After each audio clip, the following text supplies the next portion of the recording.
fa barkanmu da saduwa a cikin wannan shiri namu na musamman kamar yadda muka saba ka muku shiri na musamman. To yau ma ga mu tsindime cikin wannan shiri naku mai albarka game da katafaren mawaƙi shahararre wanda aka fi sani da Nura M Inuwa. Nura M Inuwa dai kowa ya san fitaccen mawaƙi ne wanda duniya ta sansa take ta labari a kansa.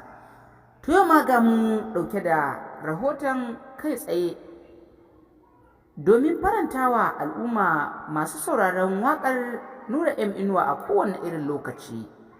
Nura M Inuwa dai fitaccen mawaƙin nan wanda ya sha bamban da sauran mawaƙan da suke taka rawar gani a wannan zango.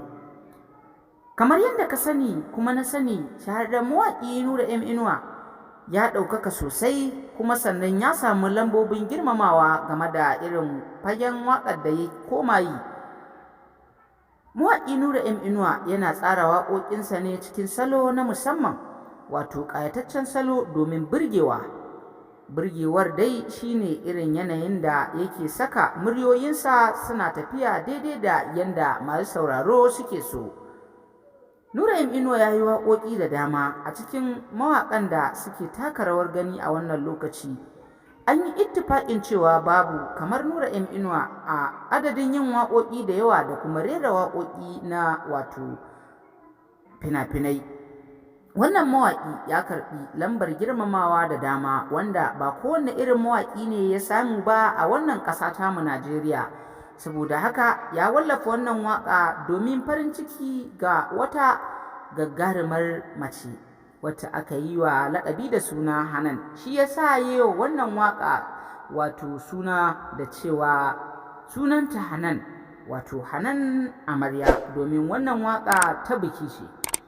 Shahararren mawaƙi Nura M Inuwa shi ma yana taɓa waƙoƙin biki, domin yanzu idan ya waƙe ka game da bikinka kai da amaryarka na tabbatar za ka kankari farin ciki ƙwarai da gaske, za ka yi rawa kai tsalle domin irin koɗawar da ya ma. Mawaƙi Nura M Inuwa ba fa iya biki ya iya tsara waƙoƙinsa ba, yana rera waƙoƙin siyasa wato kamar yadda ka ji na faɗa. Nura M Inuwa yana yin waƙoƙin soyayya daban-daban, sannan yana yin waƙoƙin wato fina-finai wanda sun ƙayatu suna ƙayatuwa ma, domin har yanzu Nura M Inuwa bai ƙasa a gwiwa ba domin ganin ya yi waƙa wacce za ta burge masu sauraro. Nura M Inuwa yana ɗaya daga cikin wato mawaƙan da suka fi kowanne mawaƙa wato ɗimbin jama'a masu sauraro da kuma neman waƙoƙinsa zafi ko kuma sanyi ko ruwa ko iska, domin Nura M Inuwa shi kaɗai ne tilo aka taɓa yin zanga-zanga a Kano domin ganin Nura M Inuwa ya ƙi fitar da alban na shekara 4 kenan ko in ce 5 da yin wannan zanga-zanga game da wannan shahararren mawaƙi akan ya ƙi fitar da alban. Saboda haka mutane ku yi haƙuri, kamar dai yadda shi ma yake baku ala kulli halin abubuwa fa sun taɓarɓare, domin yin waƙa ba abu ne mai sauƙi ba, sai ka tsaya kai nazari domin fitar da ita ba tare da tsayawa an yi nazari game da irin waƙar da za a fitar ba, sai abin ya zama kuma ƙalubale. Saboda haka masu sauraro ku yi haƙuri ƙwarai da gaske. Nura M Inuwa yana buƙatar ku a koda yaushe.